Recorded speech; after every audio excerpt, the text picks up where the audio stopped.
Hello friends, welcome back to my channel. ನಾನು ಇವತ್ತು ಕ್ಲೇನ ಮನೆಯಲ್ಲೇ ಹೇಗೆ ಮಾಡೋದು ಅಂತ ತೋರಿಸ್ತಾ ಇದ್ದೀನಿ. ಇದು ಮಕ್ಕಳಿಗೂ ಅಷ್ಟೇ ಆಟ ಆಡೋದಕ್ಕೆಲ್ಲ ತುಂಬ ಯೂಸ್ ಆಗುತ್ತೆ. ಹಾಗೆಯೇ ದೊಡ್ಡವರಿಗೂ ಆರ್ಟ್ ಆ್ಯಂಡ್ ಕ್ರಾಫ್ಟ್ ಯಾರು ಮಾಡೋರಿದ್ದರೆ ಅವರಿಗೂ ಅಷ್ಟೇ ತುಂಬ ಹೆಲ್ಪ್ ಆಗುತ್ತೆ. ಈ ಕ್ಲೇನ ಮಾಡೋದಕ್ಕೆ ಏನೇನು ಇಂಗ್ರೀಡಿಯೆಂಟ್ಸ್ ಬೇಕೋ ನೋಡೋಣ ಬನ್ನಿ. 1 ಕಪ್ಪು ಕಾರ್ನ್ಫ್ಲೋರ್ನ ಹಾಕ್ಕೊಬೇಕು. ಅದಕ್ಕೆ 1 ಕಪ್ಪಷ್ಟು ಫೆವಿಕಾಲ್ ಗಮ್ನ ಹಾಕ್ಕೊಂಡು ಅದಕ್ಕೆ ವಿನೆಗರ್ 2 ಸ್ಪೂನು ಮತ್ತು ಆಯಿಲು 2 ಸ್ಪೂನ್ನ ಹಾಕ್ಕೊಂಡ್ಬಿಟ್ಟು ಚೆನ್ನಾಗಿ ಮಿಕ್ಸ್ ಮಾಡ್ಕೋಬೇಕು. 1 ಗಂಟಿಲ್ದಂಗೆ ಚೆನ್ನಾಗಿ ಮಿಕ್ಸ್ ಮಾಡ್ಕೊಬೇಕು.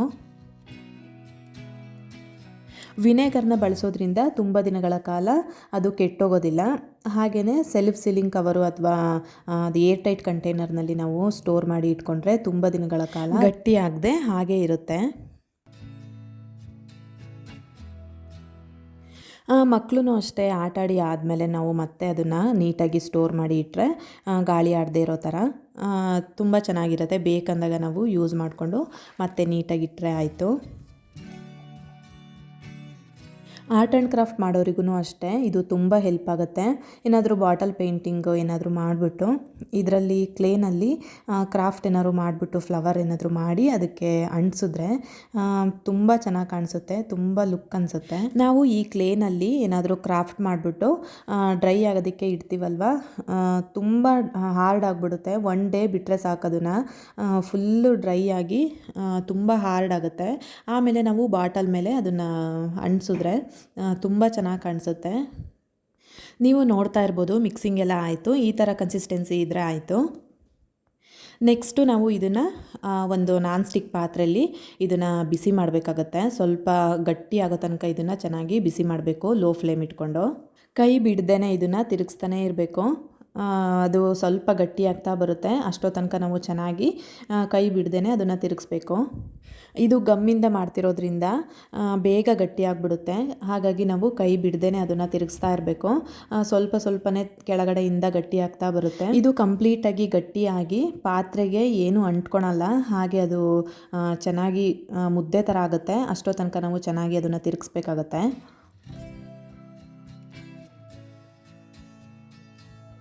ನೋಡ್ತಾ ಇರ್ಬೋದು ನೀವು, ಸ್ವಲ್ಪ ಸ್ವಲ್ಪನೇ ಗಟ್ಟಿ ಆಗ್ತಾ ಇದೆ ಕೆಳಗಡೆಯಿಂದ. ಹೀಗೇ ಗಟ್ಟಿ ಆಗಿ ಆ ಸ್ಪೂನ್ಗೆ ಫುಲ್ಲು ಮುದ್ದೆ ಥರ ಅಂಟ್ಕೊಂಡ್ಬಿಡುತ್ತೆ.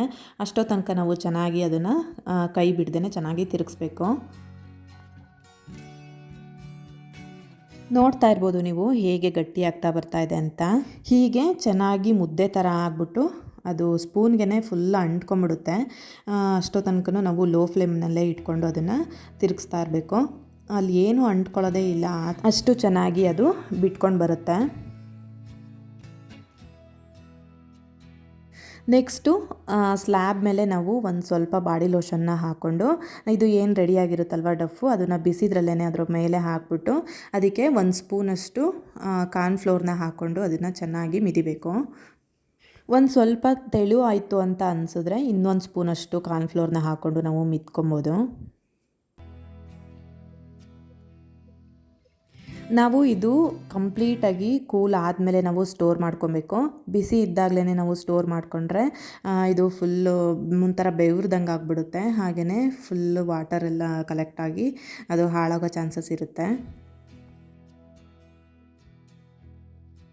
ಇವಾಗ ನಾನು ಎಷ್ಟು ಬೇಕಷ್ಟು ಕ್ಲೇನ ತಗೊಂಡು ಅದಕ್ಕೆ ಯಾವ ಕಲರ್ ಬೇಕು ನಮಗೆ ಆ ಕಲರ್ನ ನಾನು ಮಿಕ್ಸ್ ಮಾಡ್ಕೊತಾ ಇದ್ದೀನಿ. ನಾನು ಗ್ರೀನ್ ಕಲರ್ನ ಹಾಕ್ತಾಯಿದ್ದೀನಿ ಒಂದು ಸ್ವಲ್ಪ ಕ್ಲೇಗೆ. ಅದನ್ನು ಚೆನ್ನಾಗಿ ಕೈಯಲ್ಲೇ ಮಿಕ್ಸ್ ಮಾಡಬೇಕಾಗುತ್ತೆ. ಒಂಚೂರು ಬಾಡಿ ಲೋಷನ್ನ ಹಾಕ್ಕೊಂಡು ನಾವು ಮಿಕ್ಸ್ ಮಾಡ್ಕೋಬೇಕು. ತುಂಬ ಬಾಡಿ ಲೋಷನ್ನ ಹಾಕ್ಕೊಂಡ್ರೆ ಕೈಗೆಲ್ಲ ಮೆತ್ಕೊಂಡಂಗೆ ಆಗುತ್ತೆ. ನನಗೆ ಸ್ವಲ್ಪ ಜಾಸ್ತಿ ಆಗಿಬಿಡ್ತು, ಹಾಗಾಗಿ ಸ್ವಲ್ಪ ಮೆತ್ಕೊಂಡಂಗೆ ಆಗ್ತಾಯಿದೆ. ಒಂಚೂರು ಹಾಕ್ಕೊಂಡ್ರೆ ಸ್ವಲ್ಪ ಕಲರೆಲ್ಲ ಕೈಗೆ ಅಂಟುತ್ತೆ. ಅದು ಬಿಟ್ಟರೆ ಇನ್ನೇನು ಇದಾಗಲ್ಲ, ಚೆನ್ನಾಗಿ ಕ್ಲೇನಲ್ಲಿ ಚೆನ್ನಾಗಿ ಕಲರು ಹಿಡಿಯುತ್ತೆ. ಮಿಕ್ಸ್ ಮಾಡಬೇಕಾದ್ರೆ ಕೈಗೆ ಕಲರ್ ಆಗುತ್ತೆ, ಅಷ್ಟು ಬಿಟ್ಟರೆ. ಮತ್ತು ನಾವೆಲ್ಲ ರೆಡಿ ಮಾಡಿ ಇಟ್ಟೆ ಆದಮೇಲೆ ನಮಗೆ ಯಾವಾಗ ಬೇಕು ಆವಾಗ ಯೂಸ್ ಮಾಡ್ಕೊತೀವಲ್ಲ, ಆವಾಗ ಒಂದು ಸ್ವಲ್ಪನೂ ಕಲರ್ ಏನೂ ಅಂಟೋದಿಲ್ಲ ಕೈಗೆ. ನಾವು ಇದೇನು ಕಲರ್ನ ಮಿಕ್ಸ್ ಮಾಡಿ ಇಟ್ಕೊತಾ ಇದ್ದೀವಿ ಅಲ್ವಾ, ಅದನ್ನು ಸೆಲ್ಫ್ ಸೀಲಿಂಗ್ ಕವರ್ ಒಳಗಡೆ ಹಾಕ್ಬಿಟ್ಟು ಸಪ್ರೇಟಾಗಿ ನಾವು ಅದನ್ನು ಕವರ್ ಮಾಡಿ ಇಡಬೇಕಾಗತ್ತೆ. ಇಲ್ಲ ಅಂತಂದರೆ ಫುಲ್ಲು ಗಟ್ಟಿಯಾಗಿ ಹಾಳಾಗಿಬಿಡುತ್ತೆ. ನಾವೇನಾದರೂ ಕ್ರಾಫ್ಟ್ ಮಾಡಬೇಕಾದ್ರೂ ಅಷ್ಟೇ ನಾವು ಅದನ್ನು ಗಾಳಿ ಆಡೋದಕ್ಕೆ ಬಿಟ್ಟರೆ ಸ್ವಲ್ಪ ಡ್ರೈ ಅಂತ ಅನಿಸುತ್ತೆ. ಹಾಗೆಯೇ ಬೇಗ ಗಟ್ಟಿಯಾಗಿಬಿಡುತ್ತೆ.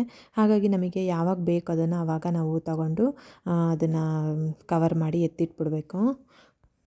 ಹೀಗೆ ನಾವು ಯೂಸ್ ಮಾಡೋದ್ರಿಂದ ತುಂಬ ದಿನಗಳ ಕಾಲ ನಾವು ಯೂಸ್ ಮಾಡ್ಬೋದು. ಆಮೇಲೆ ನಮಗೆ ಎಷ್ಟು ಬೇಕಷ್ಟು ನಾವು ಕ್ಲೇನ ತೊಗೊಂಡು ಅದಕ್ಕೆ ನಮಗೆ ಯಾವ ಕಲರ್ ಬೇಕು ಆ ಕಲರ್ನ ನಾವು ಮಿಕ್ಸ್ ಮಾಡಿಕೊಂಡು ಅದನ್ನು ಎತ್ತಿಟ್ಕೊಂಡ್ರೆ ಆಯಿತು. ನಾನು ಮಕ್ಕಳಿಗೆ ಆಲ್ಮೋಸ್ಟ್ ಈ ಥರ ಕ್ಲೇನೇ ನಾನು ಮಾಡಿಕೊಡ್ತೀನಿ, ಕಲರ್ದೆಲ್ಲ ಮಾಡಿಕೊಡ್ತೀನಿ. ತುಂಬ ಇಷ್ಟಪಟ್ಟು ಆಟ ಆಡ್ತಾರೆ. ಹಾಗೆಯೇ ಸೆಲ್ಫ್ ಸೀಲಿಂಗ್ ಕವರ್ ಒಳಗಡೆ ಹಾಕ್ಬಿಟ್ಟು ಆಟಾಡಿ ಆದಮೇಲೆ ಎತ್ತಿಟ್ಕೊಳ್ತಾರೆ. ತುಂಬ ದಿನ ಬರುತ್ತೆ ಅದು. ಹಾಗೆಯೇ ನಾನು ಏನಾದರೂ ಕ್ರಾಫ್ಟ್ ಮಾಡೋದಕ್ಕೂ ಅಷ್ಟೇ ಇದನ್ನು ಯೂಸ್ ಮಾಡ್ತೀನಿ. ತುಂಬ ಚೆನ್ನಾಗಿರುತ್ತೆ. ನಾನು ಬಾಟಲ್ ಮೇಲೆಲ್ಲ ಮಾಡಿದ್ದೀನಿ ನಾನು ಈ ಥರದ್ದೆಲ್ಲ. ತುಂಬ ಚೆನ್ನಾಗಿ ಅನಿಸುತ್ತೆ, ನೋಡೋಕ್ಕೂ ತುಂಬ ಲುಕ್ ಇರುತ್ತೆ. ಹಾಗೆಯೇ ಗ್ಲಾಸ್ ಮೇಲೆ ಮತ್ತು ಮಿರರ್ ಮೇಲೆ ಫೋಟೋ ಫ್ರೇಮು ಆ ಥರ ಇದಕ್ಕೆಲ್ಲನೂ ಮಾಡ್ಬೋದು. ಫ್ಲವರ್ಸ್ ಎಲ್ಲ ಮಾಡಿಬಿಟ್ಟು ಅದಕ್ಕೆ ನಾವು ಅಂಟಿಸಿದ್ರೆ ತುಂಬ ಚೆನ್ನಾಗಿ ಕಾಣಿಸುತ್ತೆ. ನೀವು ಒಂದು ಸತಿ ಟ್ರೈ ಮಾಡಿ ನೋಡಿ ಎಷ್ಟು ಚೆನ್ನಾಗಿ ಬರುತ್ತೆ ಅಂತ ಹೇಳಿ. ನಾನು ಒಂದು ಫ್ಲವರ್ನ ಮಾಡಿ ತೋರಿಸ್ತಾ ಇದ್ದೀನಿ. ಇವಾಗ ಏನು ನಾನು ರೆಡಿ ಮಾಡಿದೆ ಪಿಂಕ್ ಕಲರು ಮತ್ತು ಗ್ರೀನ್ ಕಲರು, ಅದರಿಂದ ನಾನು ಆ ಕ್ಲೇಯಿಂದ ಹೇಗೆ ನಾನು ಫ್ಲವರ್ನ ಮಾಡ್ತೀನಿ ಅಂತ ನಾನು ತೋರಿಸ್ತೀನಿ ನೋಡಿ. ಹೀಗೆ ಸ್ವಲ್ಪ ನಾವು ಆ ಕ್ಲೇನ ತಗೊಂಡು ಅದನ್ನು ಸಿಸರಿಂದ ನಾನು ಕಟ್ ಮಾಡಿಕೊಂಡು ನಾನು ಫ್ಲವರ್ ಮಾಡ್ತಾಯಿದ್ದೀನಿ. ಹಾಗೆಯೇ ಮಾಡಬೇಕಾದ್ರೆ ತುಂಬ ಸಾಫ್ಟಾಗಿ ತುಂಬ ಚೆನ್ನಾಗಿರುತ್ತೆ. ಆಮೇಲೆ ನಾವು ಸ್ವಲ್ಪ ಹೊತ್ತು ಹಾಗೆಯೇ ಬಿಟ್ಟರೆ ಫುಲ್ಲು ಹಾರ್ಡ್ ಆಗಿಬಿಡುತ್ತೆ. ಆಮೇಲೆ ನಾವು ಗ್ಲಾಸ್ ಮೇಲೋ ಅಥವಾ ಬಾಟಲ್ ಮೇಲೋ ಏನಕ್ಕೆ ಬೇಕಾದ್ರೂ ನಾವು ಅಂಟಿಸಿದ್ರೂ ತುಂಬ ಚೆನ್ನಾಗಿರುತ್ತೆ. ನಾವು ವೈಟ್ ಕಲರ್ ಕ್ಲೇ ಏನು ಮಾಡ್ಕೊಂಡಿದ್ದೀವಲ್ವ ಅದರಲ್ಲೇ ನಾವು ಫ್ಲವರ್ನ ಮಾಡಿ ಅಂಟಿಸಿ ಆದಮೇಲೂ ಪೇಂಟ್ ಮಾಡ್ಬೋದು. ಇಲ್ಲಾಂದರೆ ನಾವು ಮೊದಲೇ ನಾವು ಕಲರ್ ಕ್ಲೇನ ಮಾಡಿಕೊಂಡು ಆಮೇಲೆ ನಾವು ಪೇಸ್ಟ್ ಮಾಡ್ಬೋದು, ಹೇಗಾದರೂ ಮಾಡ್ಕೊಬೋದು. ನೀವು ನೋಡ್ತಾ ಇರ್ಬೋದು ನಾನು ಮಾಡ್ತಿರೋ ಫ್ಲವರು ಎಷ್ಟು ಚೆನ್ನಾಗಿ ಬರ್ತಾ ಇದೆ ಅಂತ ಹೇಳಿ. ಇದೇ ಅಂತ ಅಲ್ಲ, ಬೇರೆ ಥರ ಡಿಸೈನ್ಸೂ ಅಷ್ಟೇ ನಾವು ಹೇಗೆ ಬೇಕಾದ್ರೂ ಮಾಡಿಕೊಂಡು ನಾವು ಪೇಸ್ಟ್ ಮಾಡ್ಬೋದು. ಮಕ್ಕಳಿಗೆ ಕ್ಲೇನಲ್ಲಿ ಆಟ ಆಡೋದು ಅಂತಂದರೆ ತುಂಬ ಇಷ್ಟ. ಹಾಗೆಯೇ ನಾವು ಮನೆಯಲ್ಲೇ ನಾವು ಕ್ಲೇನ ಮಾಡಿಕೊಟ್ರೆ ಮಕ್ಕಳಿಗೂ ತುಂಬ ಖುಷಿ ಆಗುತ್ತೆ. ಹಾಗೆಯೇ ನಮಗೆ ಯಾವ ಕಲರ್ ಬೇಕೋ ಆ ಕಲರ್ನ ನಾವು ಮಕ್ಕಳಿಗೆ ನಾವು ಅದನ್ನು ಕಲರ್ನ ಮಿಕ್ಸ್ ಮಾಡಿ ಆಟ ಆಡೋದಕ್ಕೆ ಕೊಟ್ಟರೆ ತುಂಬ ಖುಷಿ ಪಡ್ತಾರೆ. ಹಾಗೆಯೇ ಹೊರಗಡೆ ತೊಗೊಂಬರ್ಬೇಕು ಅನ್ನೋ ಅವಶ್ಯಕತೆಯೇ ಇರಲ್ಲ. ತುಂಬ ಚೆನ್ನಾಗಿರುತ್ತೆ. ಮನೆಯಲ್ಲೇ ನಮಗೆ ಮಾಡಿಕೊಂಡ್ರೆ ನಮಗೆ ಕ್ರಾಫ್ಟ್ ಮಾಡೋದಕ್ಕೂ ಯೂಸ್ ಆಗುತ್ತೆ, ಹಾಗೆಯೇ ಮಕ್ಕಳು ಆಟ ಆಡೋದಕ್ಕೂ ಯೂಸ್ ಆಗುತ್ತೆ. ಮತ್ತು ನಾವು ಅದನ್ನು ಆಟ ಆಡಿ ಆದಮೇಲೆ ನಾವು ಸೆಲ್ಫ್ ಸೀಲಿಂಗ್ ಕವರ್ ಒಳಗಡೆ ಹಾಕಿ ಎತ್ತಿಟ್ಕೊಂಡ್ರೆ ಗಾಳಿ ಆಡದೇ ಇರೋ ಥರ ಅದು ಎಷ್ಟು ದಿನ ಬೇಕಾದ್ರೂ ಯೂಸ್ ಮಾಡ್ಕೋಬೋದು. ನೋಡ್ತಾ ಇರ್ಬೋದು ನೀವು ಎಷ್ಟು ಚೆನ್ನಾಗಿ ಫ್ಲವರು ಮತ್ತು ಲೀಫ್ ಎಲ್ಲ ಎಷ್ಟು ಚೆನ್ನಾಗಿ ಬಂತು ಅಂತ ಹೇಳಿ. ನೀವು ಈ ಬಾಟಲ್ನ ನೋಡ್ತಾ ಇರ್ಬೋದು. ಇದು ನಾನೇ ಪೇಂಟ್ ಮಾಡಿಬಿಟ್ಟು ನಾನು ಈ ಥರ ಕ್ಲೇನಲ್ಲೇ ಅದನ್ನು ಫ್ಲವರ್ ಥರ ಎಲ್ಲ ಮಾಡಿ ನಾನು ಅಂಟಿಸಿದ್ದೀನಿ ಫೆವಿಕ್ವಿಕ್ಕಲ್ಲಿ. ತುಂಬ ಚೆನ್ನಾಗಿ ಬಂದಿದೆ. ಎಷ್ಟು ಈ ಥರ ಕಿತ್ರೂ ಬರಲ್ಲ, ತುಂಬ ಗಟ್ಟಿ ಇರುತ್ತೆ, ಅಷ್ಟು ಸುಲಭವಾಗಿ ಅದು ಬರೋದಿಲ್ಲ. ನೀವು ನೋಡ್ತಾ ಇರ್ಬೋದು ನಾನು ಅದನ್ನು ಸ್ವಲ್ಪ ಹಿಂಗೆ ಕೆರೆದು ತೋರಿಸ್ತಾ ಇದ್ದೀನಿ. ಪೇಂಟೂ ಅಷ್ಟೇ ಬಿಟ್ಕೊಳ್ಳೋದಿಲ್ಲ, ಹಾಗೆಯೇ ಅದೂ ಕಿತ್ತು ಬರೋದಿಲ್ಲ, ತುಂಬ ಲುಕ್ಕಾಗಿ ಕಾಣಿಸುತ್ತೆ. ಹಾಗೆಯೇ ಅದಕ್ಕೆ ಏನಾದರೂ ಫ್ಲವರ್ ಏನಾದ್ರು ಇಟ್ಟರೆ ಮೇಲ್ಗಡೆ ಬಾಟಲ್ ಒಳಗಡೆ ತುಂಬ ಚೆನ್ನಾಗಿ ಕಾಣಿಸುತ್ತೆ. ಈ ಬಾಟಲ್ ಮೇಲೆ ನಾನು ಫ್ಲವರ್ಸ್ ಎಲ್ಲ ಮಾಡಿದ್ದೀನಲ್ವ, ಅದಕ್ಕೆ ನಾನು ಕಲರ್ ಏನು ಮಿಕ್ಸ್ ಮಾಡ್ದಂಗೆ ನಾನು ಕ್ಲೇನ ವೈಟ್ ಕ್ಲೇನಲ್ಲೇ ಅದನ್ನು ಅಂಟಿಸ್ಬಿಟ್ಟು ಆಮೇಲೆ ನಾನು ಕಲರ್ ಹಚ್ಚಿರೋದು. ಇದನ್ನು ಕಂಪ್ಲೀಟ್ ಮಾಡಿಲ್ಲ ನಾನು, ಆದ್ರೂ ಹಾಗೆಯೇ ನಾನು ಒಂದು ಪ್ಲ್ಯಾಂಟ್ನ ಇಟ್ಬಿಟ್ಟು ಅದರೊಳಗಡೆ ಹಾಕಿ ನಾನು ಎತ್ತಿಟ್ಟಿದ್ದೀನಿ. ಅದನ್ನು ಕಲರ್ಸ್ ಬೇಕಾಗಿತ್ತು, ಹಾಗಾಗಿ ನಾನು ತಂದಿರಲಿಲ್ಲ.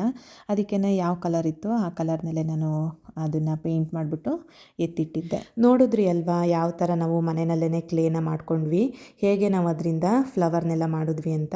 ಹೀಗೇ ನಾನು ಹೊಸ ಐಡಿಯಾಗಳೊಂದಿಗೆ ನಾನು ನೆಕ್ಸ್ಟ್ ವಿಡಿಯೋದಲ್ಲಿ ಸಿಗ್ತೀನಿ. ನಿಮಗೆ ಈ ವಿಡಿಯೋ ಇಷ್ಟ ಆಗಿದ್ದರೆ ಪ್ಲೀಸ್ ಲೈಕ್ ಮಾಡಿ, ಶೇರ್ ಮಾಡಿ, ಸಬ್ಸ್ಕ್ರೈಬ್ ಮಾಡಿ. Thank you all.